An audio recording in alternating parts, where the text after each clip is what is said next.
l'honneur et la gloire. Chantons, gloire à l'Éternel, gloire à Jésus. Gloire à l'Éternel, il est fidèle à toutes ses promesses. Gloire à l'Éternel, à lui l'honneur et la gloire. J'entends quelqu'un dire gloire. Ah, non, c'est pas toi en tout cas. Mais une personne qui dit gloire avec force. Amen. Amen. J'ai demandé à Francis de prier pour la parole.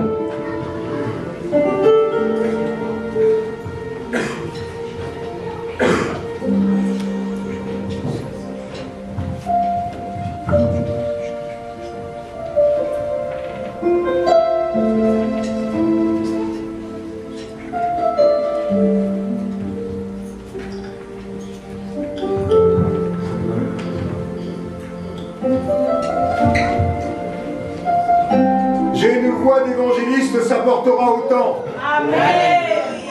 Seigneur, merci pour cette bénédiction ce matin particulière, d'être ensemble dans le corps de Christ, chacun à sa place. Et recevoir simplement, Seigneur, ce que tu nous as donné, c'est de bénir l'autre. Alors bénissons notre prochain ce matin par nos acclamations de joie et nos remerciements à Dieu au trône de la grâce.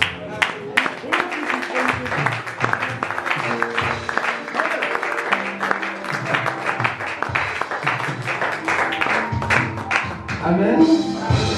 Amen, amen. Bénissons le Seigneur.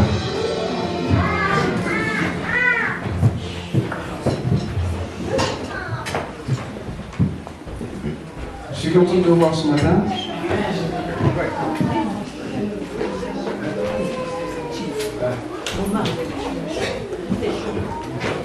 Qui est content de voir son frère à côté ou sa soeur à côté? Qu'est-ce qui montre que tu es content? Alléluia. Amen. Qu'est-ce qui prouve que tu es content? Que ton ami est le soir. Alléluia. Amen. Moi, je suis particulièrement content quand je te vois. Amen.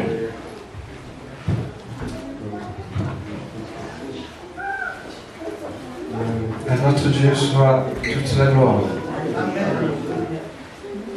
Est-ce que quelqu'un a sa Bible ce matin? Amen. Quelqu'un a sa Bible? Amen. Les amens ne veut pas dire que tu as la Bible. Amen. Amen. Ah, vous n'avez pas vos Bibles en fait. Amen. Amen. Amen. Amen. C'est bien d'avoir sa Bible. Amen. C'est très important d'avoir sa Bible.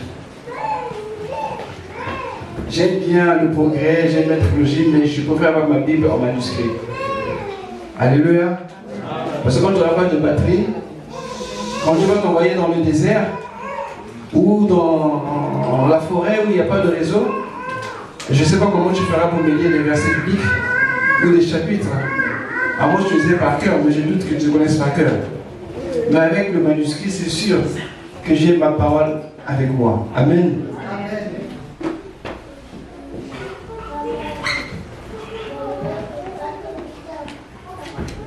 Il y avait un Dieu qui disait que d'ici 10 ans, les Bibles vont être changées.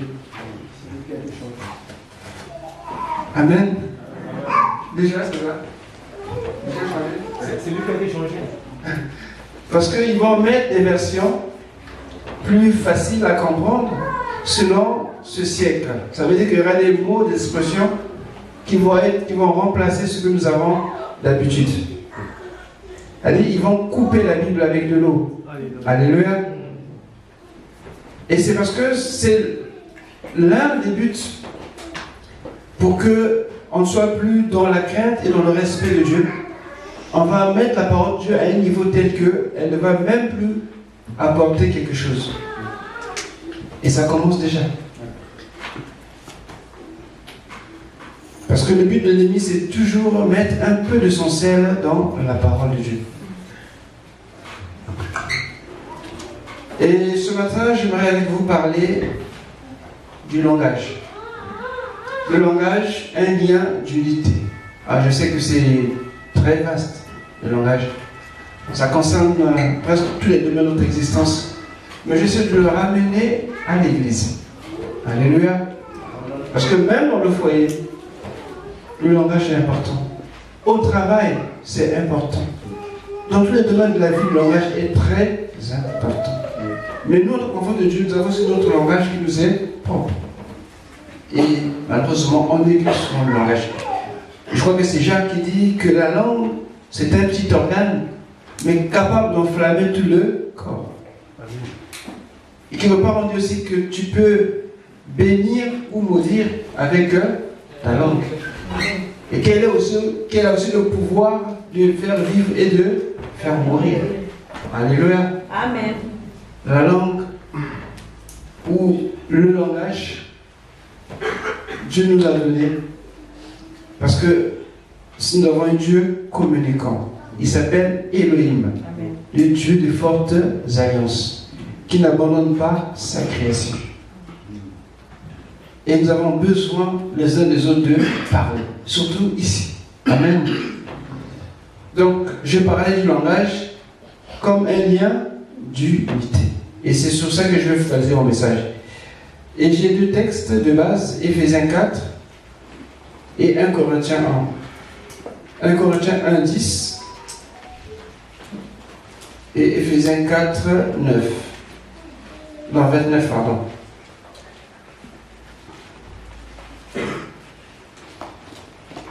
« 1 Corinthiens 1, 10.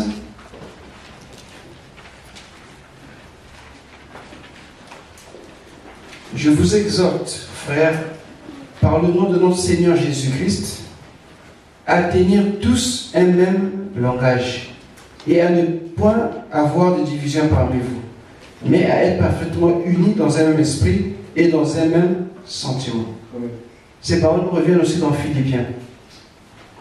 Mais la première partie, elle nous interpelle parce qu'on nous parle d'avoir un même langage. La conséquence, quand on n'a pas le même langage, c'est les divisions, les séparations, l'incompréhension. Ce sont des portes ouvertes que l'ennemi utilise facilement pour détruire l'œuvre de Dieu. Alléluia. Et la plupart, même dans les couples, beaucoup de problèmes surgissent par un manque de communication. Parfois, une mauvaise compréhension ou interprétation. Donc c'est très important. Et l'Église, ça fait partie, nous faisons partie de l'Église, nous sommes des hommes, nous sommes des femmes, frères et sœurs, on communique, on parle sans arrêt. Et à ce moment-là, Dieu nous invite à avoir un même langage. Éphésiens 4, 29. 29. Éphésiens 4, 29, je lis la parole du Seigneur. Qu'aucune parole malsaine ne sorte de votre bouche, mais seulement de bonnes paroles qui, en fonction des besoins, servent à l'édification et transmettent une grâce à ceux qui les entendent. Amen. Amen. Cette façon de voir me touche beaucoup.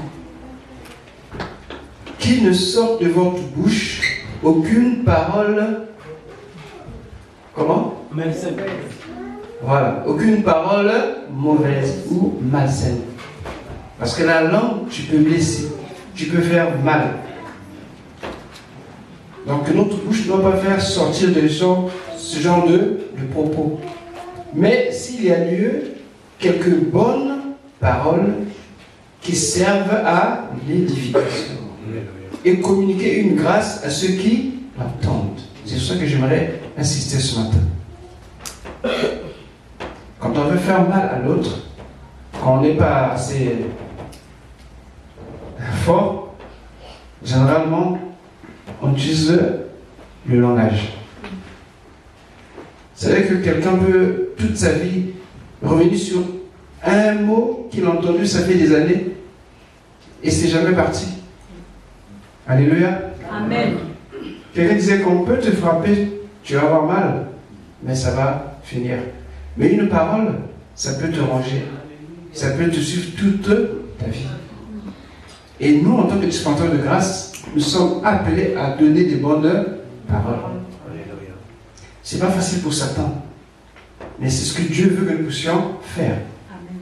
Alléluia. Amen.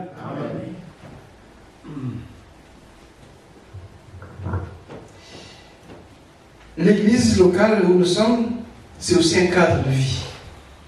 Dès que nous sommes là, nous parlons, nous prions, nous adorons, nous communiquons, nous conversons. Bref, tout se passe par rapport à la parole, le langage. Tout ce qui se fait ici, pour la plupart, presque 95% de l'activité ici, c'est par là la parole.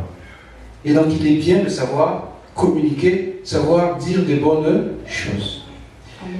Et en regardant, j'ai pensé aussi simplement que ce qui fait une nation, en dehors de l'économie, de la puissance militaire, mais c'est avant tout deux choses. Un peuple, donc un territoire. Mais ce peuple doit communiquer. Amen. S'il ne communique pas, il ne peut rien faire. Le territoire, l'espace, la roue, la localité qui les contient, et surtout le langage. Ici en France, tous parlent français. Alléluia. Imaginez que si ici tous parlent pas français, ce serait compliqué d'avoir une administration, d'avoir tout ce que nous avons ici. Ce serait vraiment impossible. Et même dans la maison aussi, il faut qu'il ait un même langage pour les enfants. Et cela, à tout niveau, c'est important. L'église, c'est comme un territoire. Mais, avant tout, c'est spirituel. Mais sur la terre, nous avons, l'église, c'est comme un territoire terrestre où l'église évolue. On apprend le langage de Dieu ici. Alléluia. Et nous devons apprendre ce langage. Nous savons quitter le monde sans venir dans l'église, mais il nous faut aussi apprendre les choses de l'église. Et souvent, nous tombons parfois dans certaines petites erreurs qui parfois nous les payons très cher. Mais c'est bien de les connaître. Et si je lis Acte 2, 47, je réalise une chose. Acte 2, 47, on dit que ceux qui se convertissaient, qu'est-ce que Jésus faisait, ou le Seigneur faisait, il les ajoutait à l'église. Acte 2, 47, je pense. Il louait Dieu et avait la faveur de tout le peuple. Le Seigneur ajoutait chaque jour à l'église ceux qui étaient sauvés. Voilà. Chaque jour, Dieu ajoutait à l'église. Pourquoi? Parce que quand on vient au Seigneur, il nous faut apprendre comment marcher avec le Seigneur. Mais ce n'est pas dans la rue, ce n'est pas au travail, mais c'est à l'église. Et c'est dommage que parfois, c'est vrai que l'église n'est pas parfaite. Ça, on est tous d'accord. Parce que Dieu a donné à l'homme l'organisation. Mais en elle-même, elle est parfaite au plan de Dieu. Parce que c'est Jésus qui est la tête de l'église. Et nous sommes son corps. Mais du point de vue terrestre, l'église, il y a beaucoup d'imperfections. Et chaque église, Dieu a donné la latitude aux visionnaires ou aux responsables de conduire selon ce qu'il a reçu de la part de Dieu. Il n'y a pas de bonnes églises, il n'y a pas de mauvaises églises, tant que Jésus est prêché. Alléluia. Il y a des différences, certes, on ne peut pas le renier, c'est exact. Mais il y a des choses qui ne doivent pas tromper. Confesser que Jésus-Christ est Seigneur et Sauveur. Que nous sommes sauvés par grâce. Et que nous avons le Saint-Esprit. Qu'il y a le baptême aussi du Saint-Esprit. Et les dons aussi du Saint-Esprit. Il y a des choses auxquelles on ne peut pas enlever de la parole de Dieu. Le baptême par immersion, le baptême du Saint-Esprit, prier pour les malades, confesser Jésus est Seigneur et Sauveur, adorer le Seigneur, louer le Seigneur. Alléluia. Quelqu'un m'a dit que non, mais vous faites trop de bruit. J'ai dit, écoute le psaume, lis le psaume 150. Qu'est-ce qu'on dit?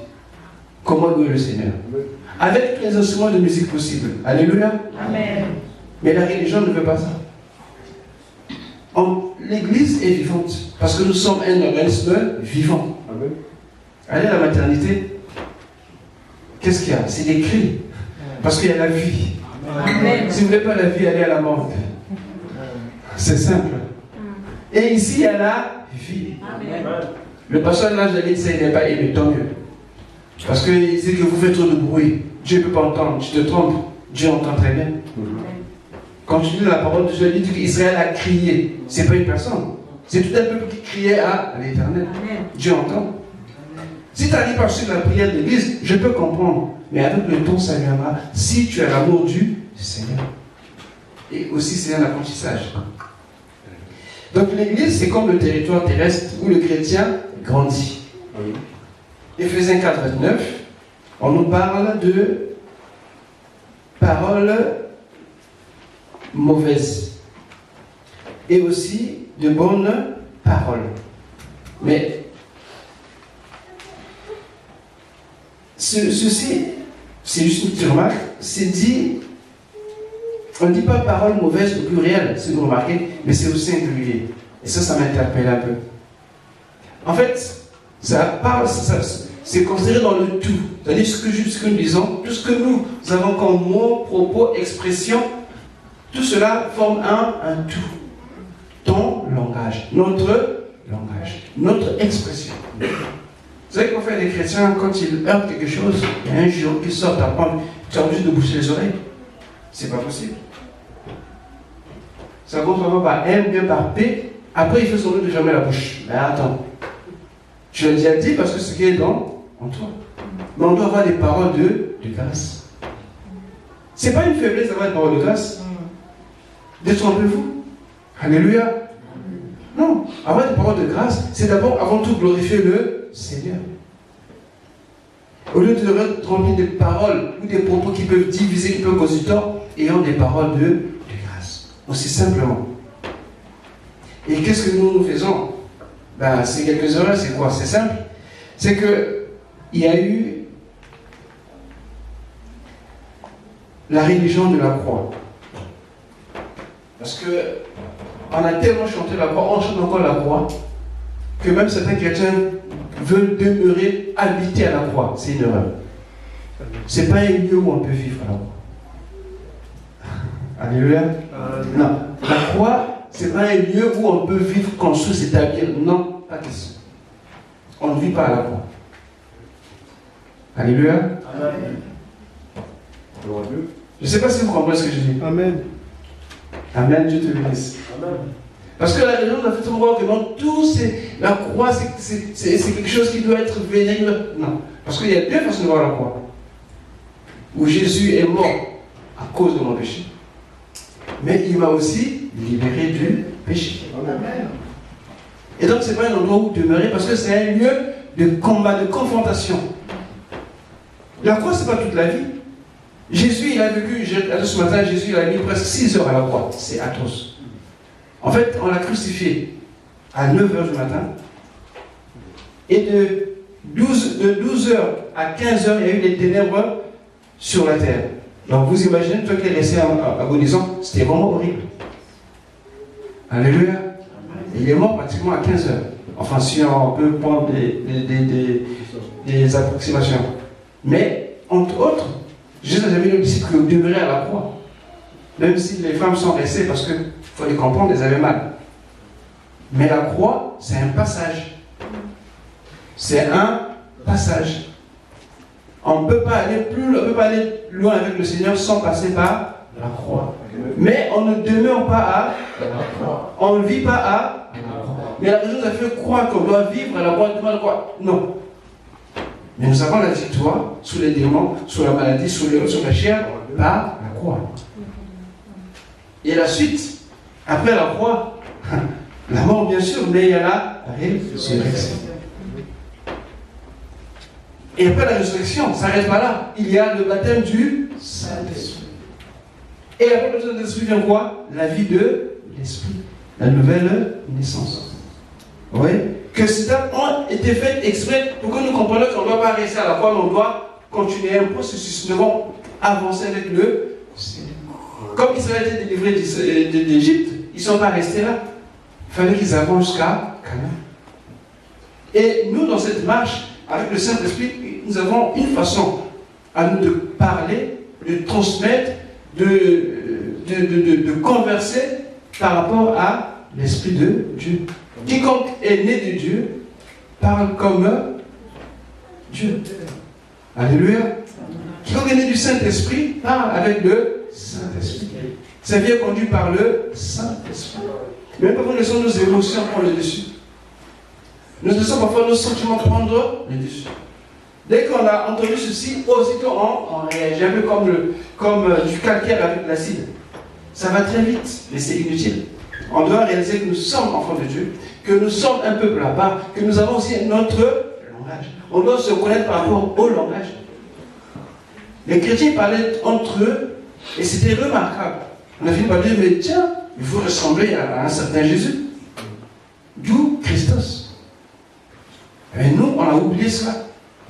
Qu'aujourd'hui, on vient à l'église, et lorsqu'on repart, on a comme l'impression comme si on fait les mêmes choses dehors et à l'intérieur. On doit apprendre à parler avec eux grâce. Avec ton frère, avec ta soeur. Et en cela, pour les bonnes paroles, il y a aussi des mauvaises paroles. Et ce que Paul dit aux Éphésiens, attention au mauvais langage que vous avez depuis longtemps. Changez de langage. Édifiez-vous. Fortifiez-vous.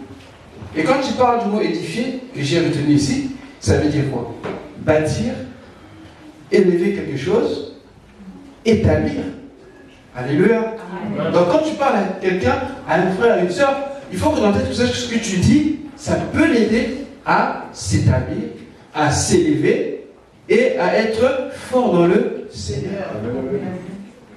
Qu'est-ce qu'on a gagné à se détruire? Le diable le fait déjà. Laissez-le faire ça. Mais nous avons pour objectif, pour but de bâtir, de construire, d'édifier. Ça fait plaisir quand vous prenez quelqu'un qui arrive dans le Seigneur, qui ne sait pas trop comment vous l'accompagner dans la prière, à la méditation, mais ça vous réjouit le cœur. Amen. Ça vous fait plaisir. En fait, vous sentez une joie et une paix intérieure. Et c'est quelque chose qu'aujourd'hui, on n'a plus pour moi le temps de faire parce qu'on est derrière, on doit faire ceci, on doit faire cela. Mais si Dieu vous fait la grâce d'avoir quelqu'un que vous pouvez encourager, faites-le. Parfois, prenez le temps d'appeler, bien-aimé. Ah, ma soeur, mon frère, bonjour, comment tu vas? J'ai pensé à toi, Dieu te bénisse. Qui l'a fait ce mois-ci? Qui l'a fait le mois passé? Alléluia. C'est le travail du pasteur des anciens seulement. Mais vous pouvez le faire. Il faut penser à le faire. Communiquer la grâce. Communiquer des bonnes paroles. Ça ne touche pas le porte-monnaie. Rassurez-vous. Ni votre chèque non plus, rassurez-vous. Mais dites quelque chose.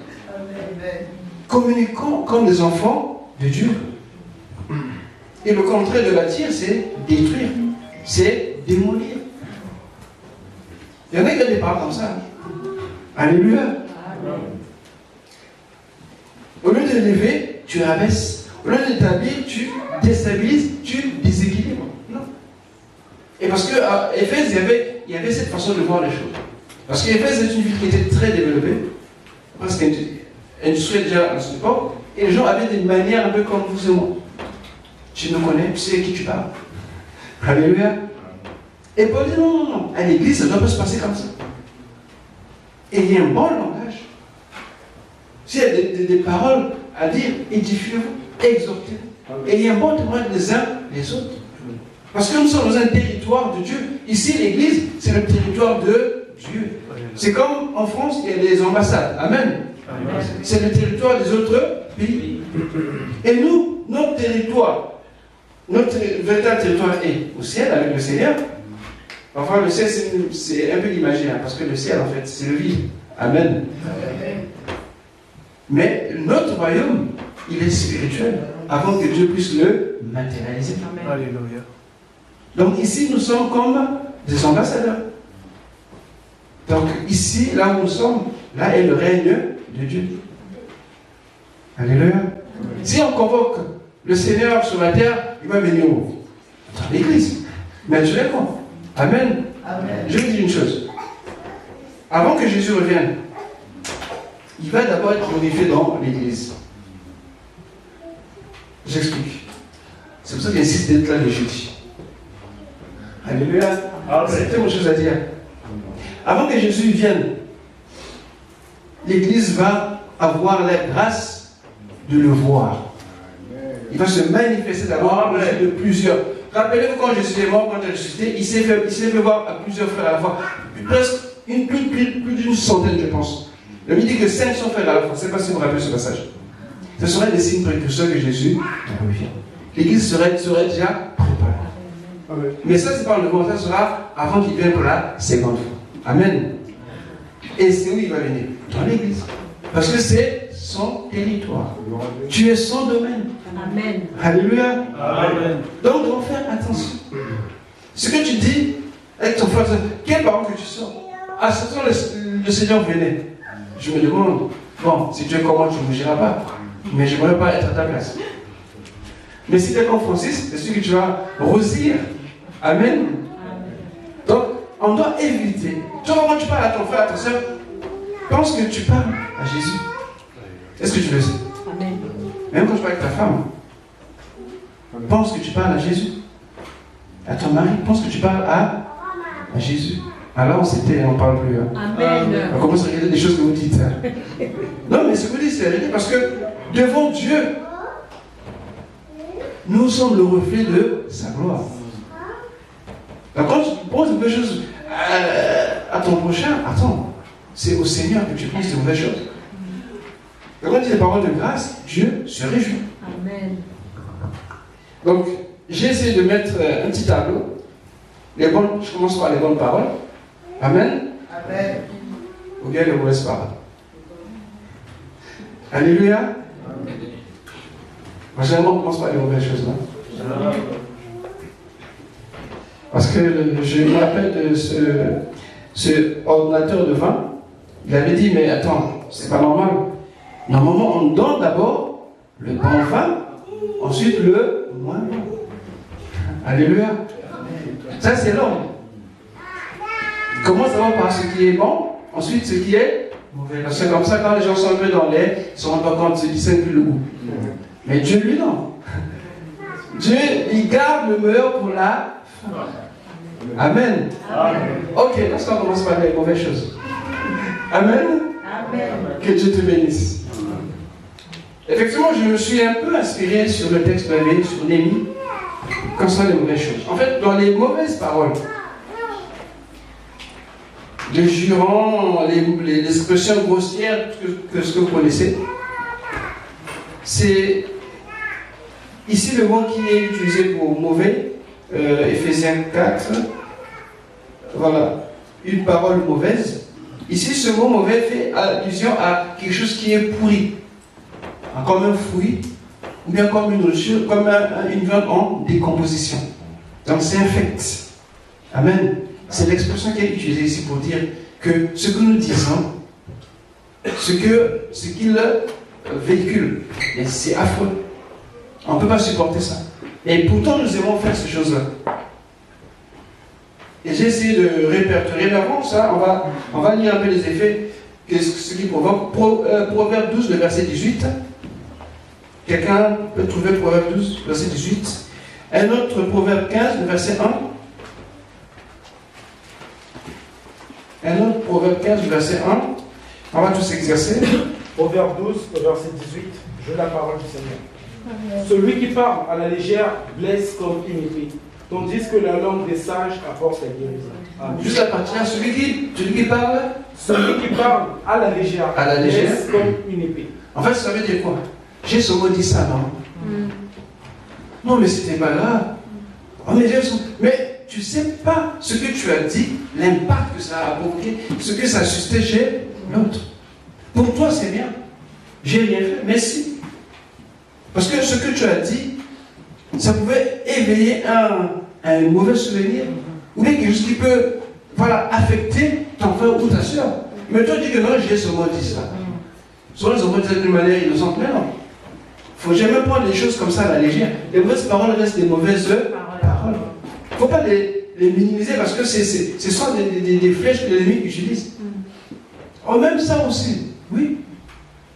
Ce que tu as dit, et l'autre est blessé, et l'autre a mal. Alors souvent dans le couple, ça vient souvent. Souvent on dit, j'avais dit ça, non. Je t'avais dit ça, non. C'est des phrases qu'il faut toujours jamais répéter. Alléluia. Faites attention. Ça réveille beaucoup de souvenirs. Et n'est pas des bons, croyez-moi. Ensuite, Proverbe 15, verset 1. Et l'autre va chercher Jérémie 18, le verset 18 aussi.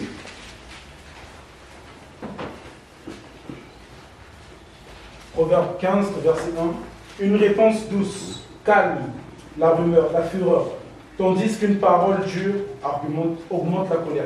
Amen. C'est un coup de fusil que tu reçois. Dur de parole. Mais où est la grâce? Où est la grâce? Nous avons été sauvés par grâce. Nous sommes incapables de transmettre là, mais au contraire, on est très habiles à transmettre des paroles dures.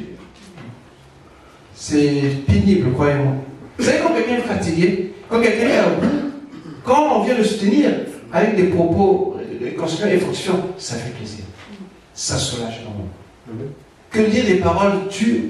Que dire des paroles vraiment où tu sens que c'est comme si tu es en train de te battre. Non. Entre nous, on doit avoir des limites. Parce qu'il y a des choses que tu supportes et des choses que tu supporteras. Et chacun de nous a des limites. Mais toutes ces considérations, ça c'est du point de vue individuel, personnel. Mais pour que ce que le Seigneur attend de chacun, c'est que nous ayons les uns pour les autres des bonnes attitudes. On peut comprendre que si moi ça fait mal, l'autre ça peut le faire mal. Parce qu'il y a bien des paroles, je ne sais pas s'ils ont un dictionnaire avec ça, mais il faut les éviter. Juste un mot, mais ta tête reçoit comme si c'était un coup de bazooka. Et toute la matinée ou toute la journée, tu es mal. On pense que tu as bu, mais tu n'as pas bu. Tu es groggy et tu es là, tu sais plus quoi faire. Vous savez, généralement, bon, souvent, très souvent même, pour ceux qui travaillent en équipe, ils savent que, parfois un superviseur, parfois un chef d'équipe. Mais remarquez que ces personnes-là, généralement, ils ont toujours un langage à eux pour vous faire mal. Un secret, ne répondez jamais. Priez pour eux, aimez-les, soyez sympa avec eux. C'est dur, mais ça marche. Amen. Tu viens prendre ton service, tu es content, il vient, dire toi, il tombe sur toi comme un chien affamé, il dit des choses qui vont te... Et toute la journée est gâchée. Ne reste pas sur ça. Ressaisis-toi. Prie, loue le Seigneur et sois sympa à son égard. Amen. Et c'est lui qui va changer. Mais ne faites jamais une raison comme ça, à la pause, quand vous vous retrouvez, ah, encore il est venu me dire ça, il a encore fait ça. Mais non. Là, on réagit comme les païens. Ça ne sert pas. Ça ne sert pas. Parce que lui, c'est son monde, c'est son territoire. Amen. Amen. Mais nous devons être de ceux-là qui comprennent que ça, c'est pas de mon ressort. Nous sommes les enfants du royaume. Nous avons un langage à nous, un langage de grâce. C'est comme si, voilà, tu es devant quelqu'un de respectable, mais la personne en elle-même, en fait, ne fait pas cas de sa propre personne et il fait des choses comme un enfant. Mais ça n'a pas de sens. Nous devons montrer qui nous sommes réellement. Ensuite, dans Jérémie 18, le verset 18, jusqu'où peut aller le mauvais langage? Regardez ce qu'ils disent. Jérémie 18, le verset 18. Quelqu'un d'autre, s'il vous plaît? Jérémie 18. Jérémie 18, le verset 18. Et ils ont dit, venez complotons contre Jérémie, car la loi ne périra pas faute de sacrificateur, ni le conseil faute de sage, ni la parole faute de prophète. Venez, tuons-le avec sa langue, ne prenons pas garde à tous ses discours. Amen. Venons, tuons-le avec la langue. C'est les paroles. Alléluia. Amen. Il ne va pas le tuer avec l'épée, la lance, mais avec les paroles. On peut tuer, on peut détruire une vie rien que par le langage. Combien ne sont pas suicidés à cause des mots ou d'une injure? Il y en a qui sont suicidés. Non? Allez vous renseigner à la mort, vous allez voir quelqu'un qui sont suicidés parce qu'on a dit une parole sur lui, il n'a pas supporté. À quoi bon vivre? Puisque comme ça qu'on me considère, autant mieux mourir. Et oui. Parce que tu peux tuer avec ton langage. Avec les mots que tu peux tuer quelqu'un. Et il a reçu une parole, il n'en revenait pas. Il oublie que le feu était rouge. Il est passé. Ça arrive aussi, ça. Alléluia. Amen. Parce que tuer une personne, c'est pas seulement aller avec une arme, mais avec le langage, on peut aussi tuer une personne. Et dans l'église de Corinthe, tellement qu'ils étaient derrière ces choses-là, ils ont dit que là, moi je suis de Paul, moi je suis de Jésus, moi je suis de Pierre, mais vous bataillez pourquoi? Ayant un langage commun, un langage de grâce, un langage d'enfant de Dieu, où on peut se fortifier ensemble. Et pour finir, comme je disais que ça m'a inspiré sur la veille, je pensais au texte de Néhémie 4, où on dit qu'on se moquait de ceux qui bâtissaient. Et j'ai voulu regarder dans les détails ce que cela voulait dire. C'est Néhémie 4, le verset 1, on parle de Sanballat et en fait, dans cette opposition-là, il y avait, on peut mettre les plaisanteries. Tout le monde plaisante. C'est pas méchant. Mais attention, il y a plaisanterie et plaisanterie. Il ne faut pas dépasser les limites. La plaisanterie, c'est quoi? On s'en sert pour dévaloriser ou pour abaisser une personne. Alors ça, c'est méchant. Mais il y en a qui ont l'art dans ces choses-là. Moi, j'ai vécu quelque chose d'extraordinaire il y a longtemps. On parlait d'une personne. Devant elle-même, elle comprenait rien. Et tout le monde, oh Seigneur, tous s'éclataient de rire. Mais c'était vraiment affreux. Et la personne s'est vieillie, elle pensait que c'était normal. Et quand elle a su c'était quoi, mais elle était malheureuse. Plaisanter, il faut mettre des limites. On peut être enfant de Dieu, c'est normal qu'on puisse. Plaisanter, c'est normal. Mais il y a des limites. Il ne faut pas aller dans ce qu'on ne dit pas ou qu'on nomme pas pour ridiculiser l'autre. Ce n'est pas bien du tout. Alléluia. Amen. Donc il y a cela. Il y a aussi la moquerie, tellement intégrée. Ici, la moquerie, c'est quoi? C'est blesser. C'est ridiculiser. Faire honte. Alléluia. Et ça aussi dans le langage. Et ça, c'est pas bien du tout. Ça te profite à quoi de faire ça? Et même dans les couples aussi, il y a des maris ou aussi des femmes qui parfois utilisent ces moyens. Ah oui. Que tu aies des diplômes, gloire à Dieu. Tu n'as pas de diplôme aussi, gloire à Dieu. Tu ne m'aimes pas pour mes diplômes, je ne t'aime pas parce que tu es, je ne sais pas quoi. Mais nous nous aimons devant le Seigneur. Ça n'a rien à voir, chose là, c'est extérieur. Ne rentre pas dans la vie d'intimité.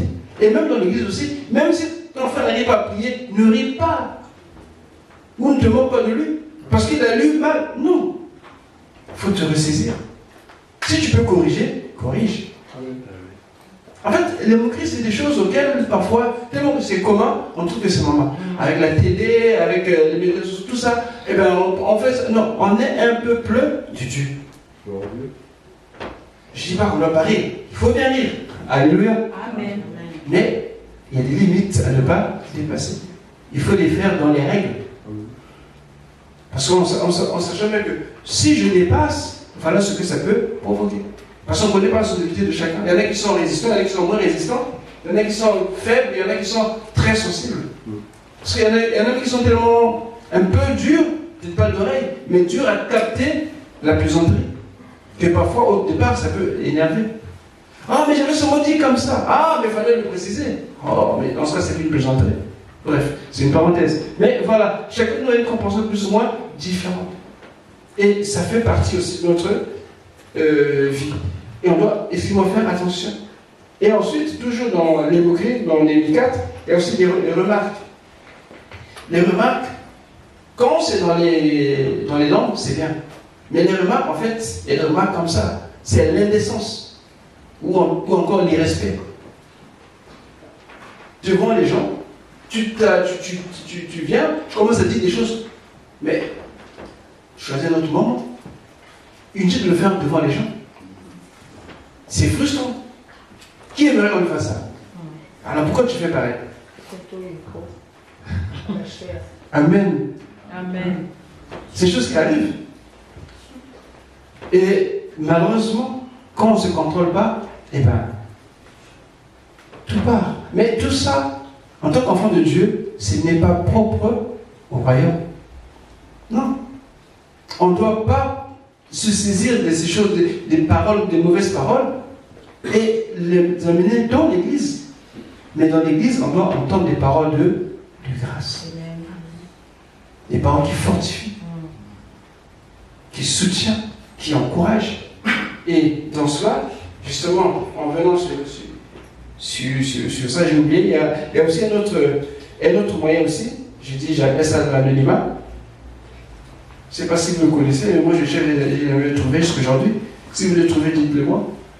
On a dit, j'ai entendu. C'est dangereux. Honnêtement, c'est très dangereux.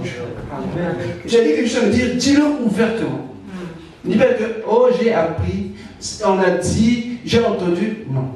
En fait, tu te caches derrière. En fait, tu es d'accord avec ça. Sinon, tu ne serais pas là pour me dire que j'ai entendu. Certes, tu veux prévenir quelque part, mais sois honnête. Dis ouvertement la position. D'où vient le message? Pourquoi c'est là? Et comme ça, on aura quelque chose de bien à traiter. S'il faut prier ensemble, on va prier. Généralement, quand c'est comme ça ne finit pas par la prière. L'autre part frustré. Parce qu'il entend des choses sur lui. Et parfois, c'est des personnes auxquelles parfois il est proche. Ça peut arriver. Ça vous est jamais arrivé ça? Alléluia. Et ça fait très mal. Ah mais j'ai entendu ça, parce qu'on avait dit ça sur toi. Mais qui a dit ça? Et généralement on pose à ceux qui avaient dit ça, parce qu'on est déjà concerné, on est déjà mal. Mais la personne qui dit ça, c'est pas son problème. C'est vraiment un peu dur, mais c'est très dangereux. À un moment donné, j'avais dit, quand on veut me dire des choses, ne dites plus on m'a dit. Dites la personne qui a parlé. Et si ça nécessite une confrontation, pour le bien, on va le faire. Et puis, depuis là, on ne me dit plus rien. Mais ce que je dis, c'est vrai. Parce que, à quoi bon? Si je veux protéger quelqu'un, c'est pas comme ça. Si je veux aider quelqu'un aussi, ce n'est pas comme ça. Et il y a des choses très faciles. Ayant le courage de dire les choses, de les nommer, ça peut aider aussi. L'anonymat, ça n'arrange personne. Ça n'arrange vraiment personne. Et ça fait partie de notre croissance spirituelle, ces choses. Parce qu'on pense qu'on peut se comporter comme dans le monde, faire des choses. Non, c'est très différent. Même ça peut faire mal, autant me le dire et qu'on en parle et c'est fini. Parfois, tu as mal compris ou bien tu as mal interprété. Ça peut arriver. Et toi, tu ramènes ça dans un domaine ou dans un sens que l'autre peut-être ne voyait pas ça. Vous voyez? Tout peut arriver. Parce que la communication est importante. Le langage est très important. Amen. Parce que si Paul insiste, dans tous ses épîtres, il parle du langage. Il parle de la communication.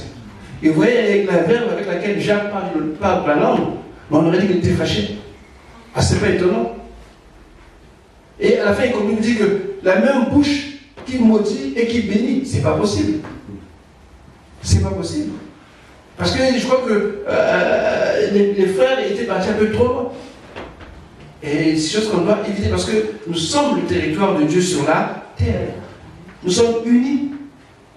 Et aussi par le langage. Notre langue doit être unie. Parce que je disais que la langue, c'est un lien d'unité. Quand on se comprend, les choses se font bien. Néhémie, s'il a pu bâtir, rebâtir, pourquoi? Parce qu'ils se comprennent. Si un était dans un sens, l'autre de l'autre côté, ça ne marcherait pas. Si nous sommes ici ensemble, c'est parce que nous comprenons les mêmes choses. Et le langage, c'est un lien. C'est un ciment d'unité. Et c'est important de préserver la langue, d'avoir un même langage. Allez, souris un peu là. C'est pas inquisitoire. Alléluia. Amen. Non, mais c'est des choses parfois que nous négligeons. On dit, bon, c'est rien. Non, c'est important. Ton sourire, ça peut réchauffer un cœur. Yes. Ton regard peut donner l'espoir à quelqu'un. Amen. C'est des petits gestes, mais qui sont très importants. Parfois, dire beaucoup de choses ne sert à rien. Ah, mais ça fait longtemps, tu vas bien? Ah, est-ce que je peux te... Est-ce qu'on peut... Juste comme ça. Mais tellement qu'on est derrière. Et finalement, le langage du monde nous attrape dans l'église et ça peut partir dans tous les sens. Sur la bonne parole, comme on a dit quelques exemples sur les mauvaises paroles, mais j'insiste, si vous avez l'habitude de pousser des jurons qui ne sont pas, vous-même vous savez, s'il vous plaît, mettez Seigneur à la place. Hein? Ça marche? Non, excusez-moi, parce qu'un jour, j'étais dans mon bureau avec un bien-aimé, et comme c'est trois, on laisse s'asseoir, il s'est levé et ça a touché le coin de la table. Jean qui l'a poussé, j'ai dit Seigneur.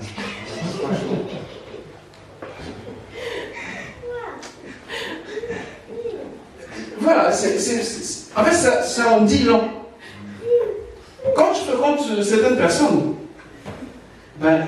cette relation-là, c'est comme un commerce. Il y a échange.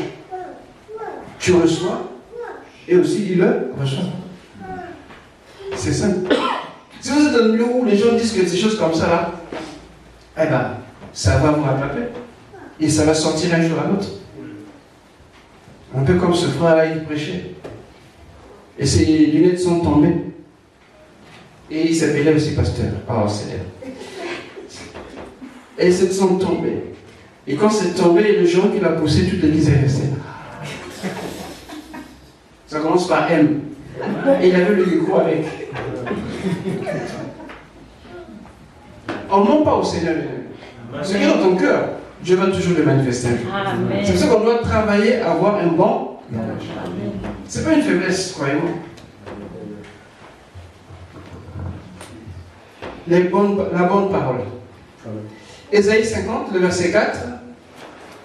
Proverbe 15, le verset 4.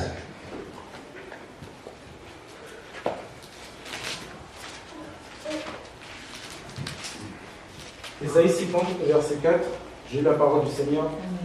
Le Seigneur, l'Éternel, m'a donné le langage des disciples pour que je sache tenir par la parole celui qui est abattu. Il réveille, oui, matin, après-midi, il réveille mon oreille pour que j'écoute comme le font des disciples. Amen. Amen. Le Seigneur, l'Éternel, m'a donné une langue exercée pour que je sache soutenir par la parole celui qui est abattu. Quelle est ta prière? Est-ce que je demande de donner une langue exercée? C'est-à-dire des paroles de sagesse. Des paroles qui réconfortent. Alléluia. Et pas des paroles blessantes. Pas des paroles tranchantes comme des sabres. Non, des paroles qui réconfortent. Ce que Dieu prend plaisir. Qu'est-ce que tu demandes quand tu pries? Et c'est important d'avoir un bon langage. Vraiment. Et ça peut même aussi vous sauver la vie.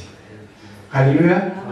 Quelqu'un qui est fâché et qui arrive devant vous, et vous le répondez calmement, mais avec assurance des bonnes paroles, même si la personne est fâchée, elle va se ressaisir. Elle dit, mais je dois me soigner extraterrestre ou quoi? Parce qu'il y a la grâce qui va se manifester. Amen. Une chose que j'ai expérimentée, c'est avec les animaux. Qui aiment les chiens ici? Vous n'aimez pas les chiens? Moi j'aime les chiens. Amen. Amen. Mais ne me demandez pas d'aimer tous les animaux, il y en a que j'aime pas. Le chien, même quand on dit chien méchant, en fait, c'est pas le chien qui est méchant, c'est le propriétaire qui est méchant. Alléluia. Parce que le chien, on le dresse. Tu peux le dresser qui devient méchant, mais tu peux le dresser du soir aimable. Amen. Alors, ce chien qui est réputé méchant dans les quartiers, quand il sortait, tout le monde le fuit.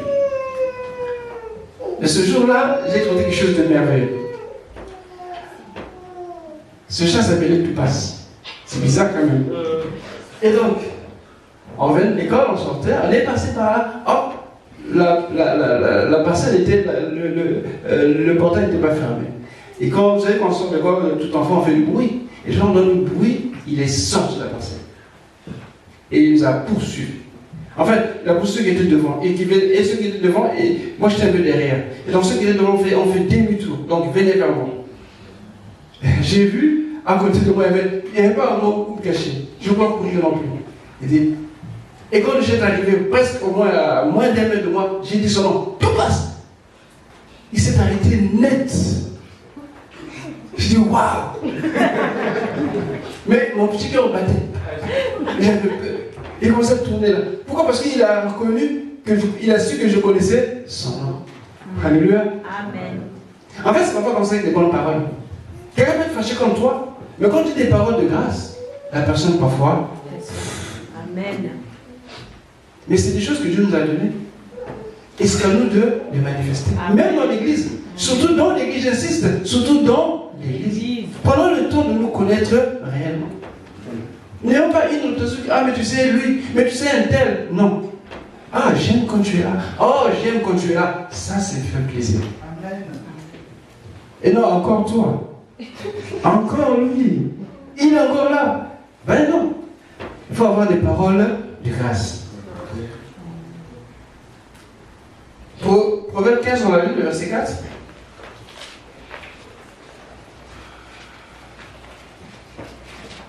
Je lis au nom du Seigneur. Amen. Une langue bienfaisante est un arbre de vie.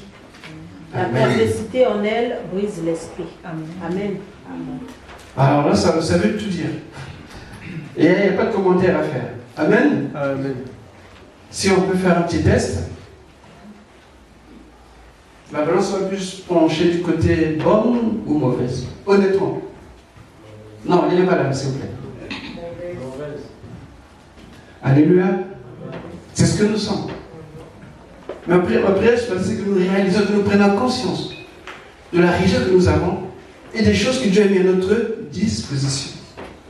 Parce qu'en fait, la religion, j'aime bien, pas trop d'ailleurs, j'aime pas la religion, excusez-moi. En fait, ce que je veux dire par là, c'est que l'Église ou la parole de Dieu, quand nous parlons du Saint-Esprit, nous pensons souvent à la puissance. Non? Amen. L'onction, les miracles, le parler en langue, chasser les démons. Quoi d'autre? Souvent c'est cela. Mais nous oublions ce qui est primordial, c'est-à-dire le vivre ensemble. Amen. Nous avons besoin du Saint-Esprit pour pouvoir communiquer. Amen. En fait, quand nous parlons en langue, le Seigneur purifie notre vieux langage. Amen. Il nous donne un nouveau langage. Mais nous, nous voulons seulement que la puissance. Nous voulons que les dons. Nous voulons seulement la manifestation de l'onction. Nous voulons, voilà. Mais nous ne pensons pas qu'il peut aussi transformer notre façon de parler. Amen. Et c'est là souvent que nous oublions. Le Saint-Esprit élevé, ce n'est pas seulement pour la puissance. Mais il est en nous pour tout faire. Parce que sans Saint-Esprit, on ne peut pas vivre la vie de l'Esprit. Nous sommes appelés à vivre une nouvelle vie en Christ. Et il ne doit pas être de côté. Mais il est participant avec notre vie. C'est pour ça qu'on a du mal à vivre la vie spirituelle. Quand on est des chrétiens spirituels, mais quand on sort, c'est fini. Mais non, la vie spirituelle, le Saint-Esprit qui prend la place. Quand tu dis des mauvaises choses à ton frère, il t'interpelle. Est-ce que ce que tu dis là, Jésus est glorifié? Tu vas faire le frère, tu vas dire non, mais tu continues quand même à le faire. Voilà. Le Saint-Esprit, on ne peut pas seulement le mettre là-bas que toi tu es là pour la puissance, pour le parler en langue, pour chasser les démons, tu es là pour que je fasse tomber le feu du ciel. Non. Il doit nous aider à vivre la vie de Dieu. Ce que Dieu veut, le fruit de l'esprit, il doit se manifester. Il ne s'agit pas seulement de les réciter, il s'agit de les vivre. Et comment les vivre? Je disais que la plupart de notre vie sur la terre, ou bien entre nous, passe par la communication, par le langage. Nous parlons pour nous comprendre, nous échangeons pour faire quoi que ce soit. Sans langage, c'est vraiment impossible. Même si aujourd'hui, avec nos téléphones, ils ont pris de l'avance un peu, mais à la base, on doit toujours communiquer, on doit toujours parler. Et c'est bien d'avoir un vocabulaire décent, un vocabulaire que le Saint-Esprit lui-même transmet, nous donne. Amen. Amen. Pour l'exemple, je prendrai nombre 10. Nombre 10, 29 à 31, je vais expliquer. Donc, je parle des bonnes paroles, encourage, félicite. Il y en a qui ne savent pas faire des compliments. Non, mais c'est pas possible. Amen. Honnêtement, c'est nos prises de cœur de voir que dans l'église, c'est rare. Quelques, mais il y a d'autres, vraiment, leur bout, c'est comme si on avait mis du ciment. Non, mais honnêtement, moi, ça me brise le cœur. Vous savez pourquoi? Parce que le Saint-Esprit qui est en nous se manifeste par des attentions simples comme ça. N'attendez pas que le feu descende du ciel. N'attendez pas que le ciel soit tout noir. N'attendez pas que les gens se lèvent parce que, ou bien les gens... Non. Dieu nous a recréés en Jésus. Un langage nouveau. Le fait d'encourager Festé à bien-aimé, peut-être que dimanche je devais être là, mais à cause que tu as dit dimanche, je vais être là. Parce que tu lui as porté attention sur ce qu'il est, sur ce qu'il a fait, ce qu'il a dit, ce qu'il a porté, ils se sont considérés. Parce que l'homme est comme ça. La preuve. Au boulot, quand le patron félicite, vous êtes content, vous arrivez le premier. Non? C'est vrai. Il passe, il t'appelle l'épaule, oh, tu as bien bossé, oh, c'est très bien. Et tu as le matin, oh là là, tu veux vite marcher au boulot. Amen. À l'église, on est incapable de se faire des encouragements. Honnêtement, moi, je suis content quand je vois bien habillé, ça fait plaisir. Alors, je me dis que vous glorifiez le Seigneur. Les secondes de sont bien coiffées, ça me fait plaisir. J'ai bien le Seigneur. Parce qu'en fait, c'est l'image que vous donnez de Dieu. Le pasteur, un jour, il va s'essouffler. Quand je dis ça, je dis aussi attention aux jeunes. Mariés ou pas mariés, faites attention aussi parce que ça ne soit pas, ça ne passe pas un compliment parce que, non, ces choses-là, je suis catégorique. Tu aimes une sœur, sois honnête. Dis que moi je t'aime, je veux, mais prions d'abord. Et si ça complique, venez me voir. Ne dites pas que non, parce qu'il faut être sympa, il faut être compétent. Ah, non, non, ça, c'est pas ce que je dis. Amen. Mais encourageons-nous mutuellement. Et c'est très fortifiant. À mon début dans le ministère, il y a des bénévoles qui m'ont soutenu, qui m'aidaient. Parce que j'étais beaucoup hésitant. Et comme je bégayais beaucoup, je me disais que je ne pouvais pas parler devant les gens. Mais ils étaient toujours à m'encourager. On faisait des partages, ils disaient, écoute, oh ben, tu fais le résumé. Et c'est comme ça qu'ils me... C'était aussi astucieux de leur part. On fait le travail ensemble. On était parfois 5 ou 6. Et la plupart, c'était des grandes personnes. Et quand tu finissais, ah, tu vas faire le résumé, tu prends, tu dis, mais je dis, et tu dis, attends, tu me vois moi? Qui est plus petit? C'est toi, non? Donc toi, tu vas... Et, en fait, monsieur, ils m'ont poussé sur ce que je devienne. Oh Seigneur. Bon, parce que, quelque part, quand tu encourages quelqu'un, ça l'aide à avancer. Amen.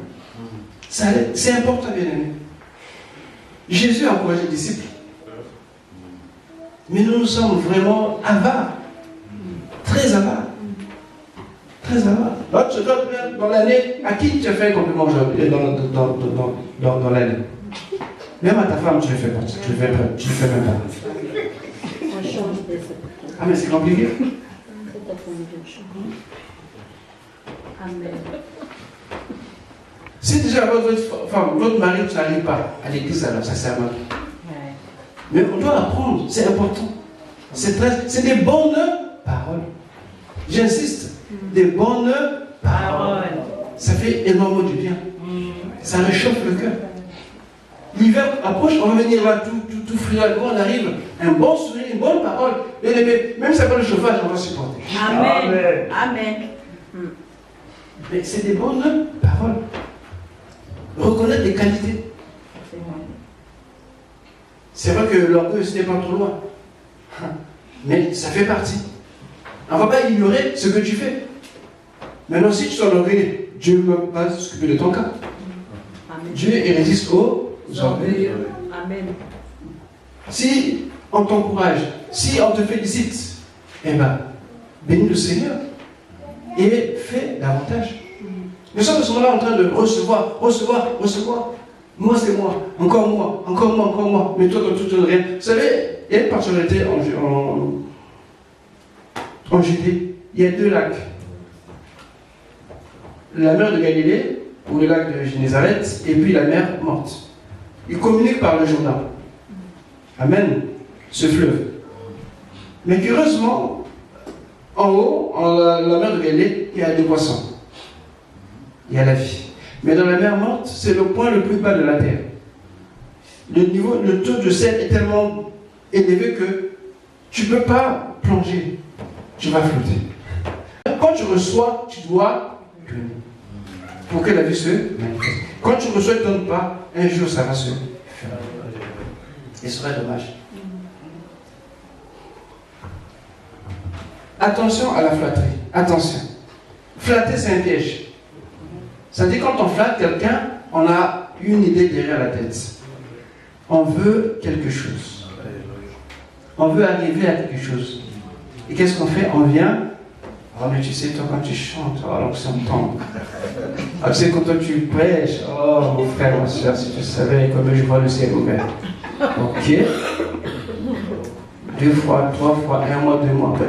Mais tu sais, mon frère, tu sais, ma soeur, tu peux me... Oui, ce que j'ai vu chez toi, là. Tu peux pas me donner ça? J'en ai besoin. Hein? Tu peux me faire un chèque de 500 €.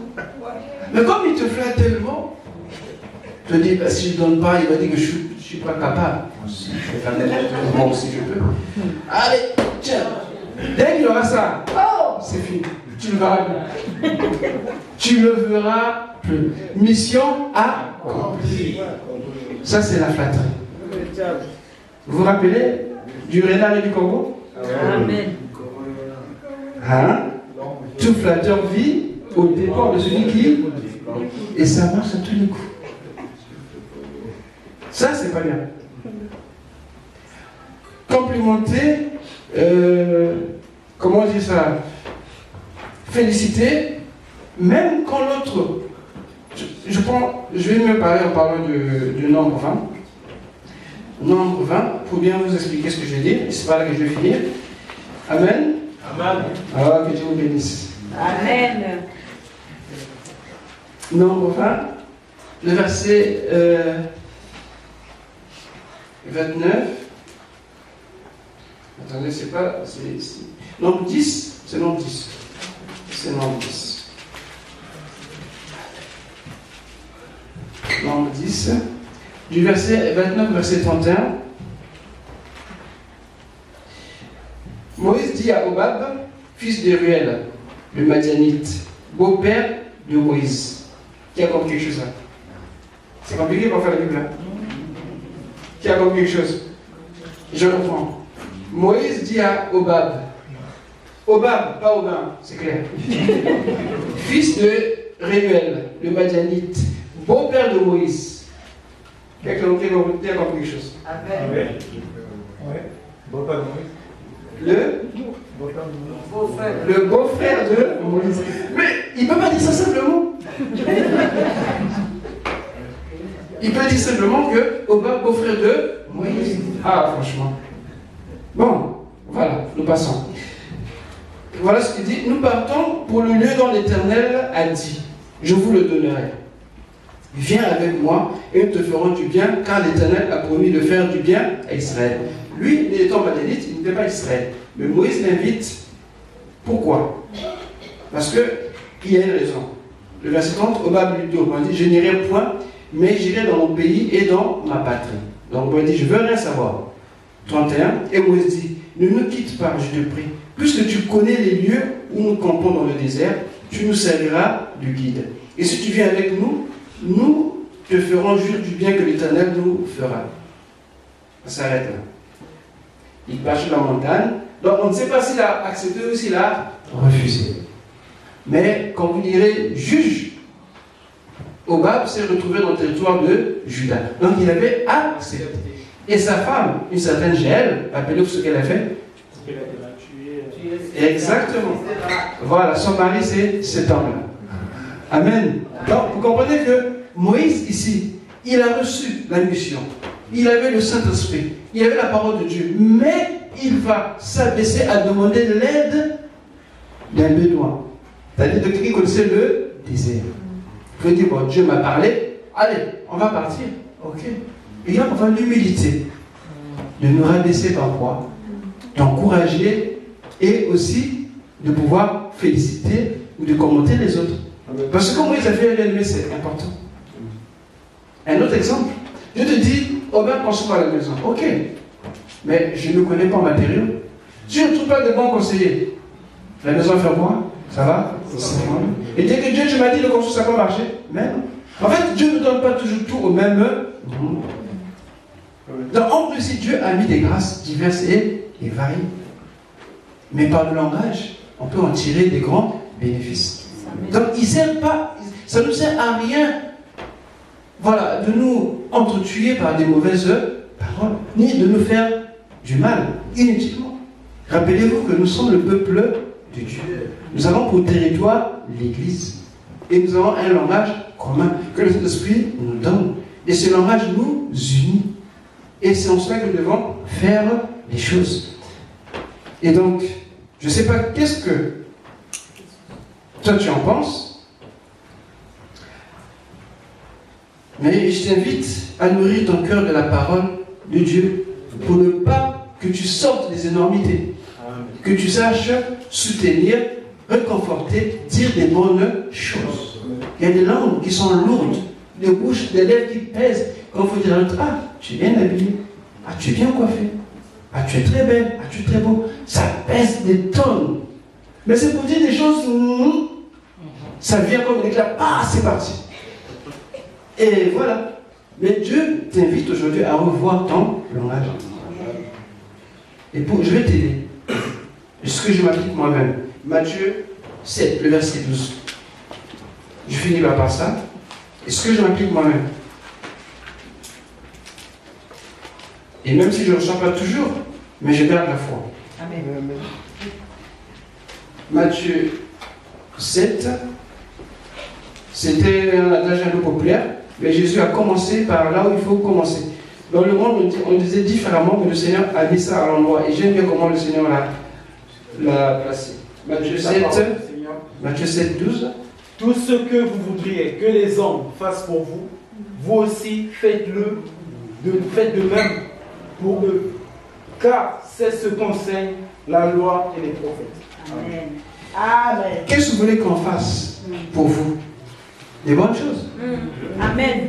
Alors faites les bonnes choses. Des bonnes paroles. Alors dites des bonnes Parole. Amen. Et même si on ne vous remercie pas, partons ce verset, appuyez-vous sur ce verset. Amen. Ce que vous faites, c'est que vous s'aimez. Vous s'aimez. Nous s'aimons. Et ceux qui remarquent, parfois, il y a des bien-aimés, parfois, quand je vois le visage un peu gêné, quand je fais des compliments, mais ça ne va pas vous gêner, c'est normal. Alléluia. Moi, ça me fait plaisir de vous voir comme ça. Vous savez, c'est comme un père quand tu vois des enfants qui sont propres, ça fait plaisir. Bon, maintenant, les enfants sont propres parce qu'en faisant des cheveux bizarres, c'est leur façon d'être propre. Mais chez nous, être propre, c'était un peu, voilà. Ah, les problèmes capillaires avec les enfants, c'est compliqué. Bien, mais voilà. Un enfant, un père, une mère est fier de son enfant quand l'enfant est propre, présentable. Devant ses amis, devant ses collègues. Ah, c'est mon fils. Amen. Vous voyez l'effet que ça fait? Ça fait plaisir. Et c'est ce que moi je fais parce que quand je le vois, je suis dans la joie. Je bénis Dieu pour chacun et pour chacune. Amen. Dieu vous bénisse abondamment. Amen. Seigneur,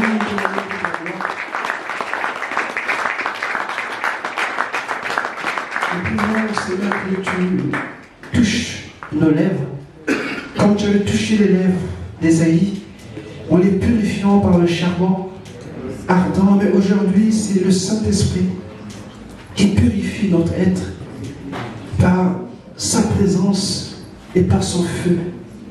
C'est nous voulons être des enfants qui communiquent avec des paroles de grâce, qui servent de témoignage, qui édifient et qui fortifient.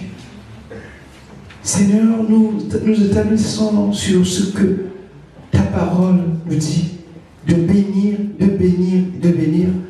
Et nous croyons, ô Éternel, que c'est en toi que nous puisons la force et de guérir ceux qui ont été blessés par des propos durs, par des propos dévalorisants, par des propos déplacés. Père, je prie qu'ils aient à même de recevoir le pardon et de donner aussi le pardon, afin que les cœurs soient libérés, déchargés. Merci parce que le Saint-Esprit, lui qui est en nous, sait mieux le faire que nous-mêmes. Je te confie, Seigneur, chacun dans ce lieu. Et celui qui n'avait pas le courage de commencer, de dire des bonnes choses, Seigneur, je te prie de donner ce courage qu'il est dans chaque cœur comme un besoin de pouvoir manifester l'amour. Oui, Seigneur. Père, je prie que là où il y avait la déception, la frustration, que le Saint-Esprit vienne éponger, ôter toute racine d'amertume. Père, je prie que l'huile sainte coule sur nos visages et fasse briller nos visages au sortir de ces lieux. Nous te bénissons, ô Père, que ta joie inonde nos cœurs dans le nom de Jésus. Soyez bénis. Amen. Amen. Est-ce que nous pouvons acclamer le Seigneur? Citoyen du royaume, citoyen du ciel, est-ce que tu peux acclamer le Seigneur? Alléluia. Amen. C'est pas possible. Alléluia. Amen. Est-ce que nous pouvons acclamer le Seigneur?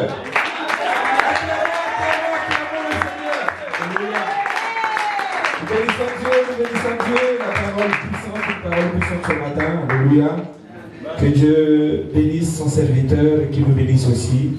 En tout cas, moi j'ai retenu quelque chose. Alléluia. Amen. Un citoyen du royaume, c'est celui qui a des paroles édifiantes. Amen. Amen. Et non blessantes. Alléluia. Amen. Des paroles, voilà, encourageantes et non qui tapent le cœur. Alléluia. Si ton frère a fait du bien, encourage-le, félicite-le. Alléluia.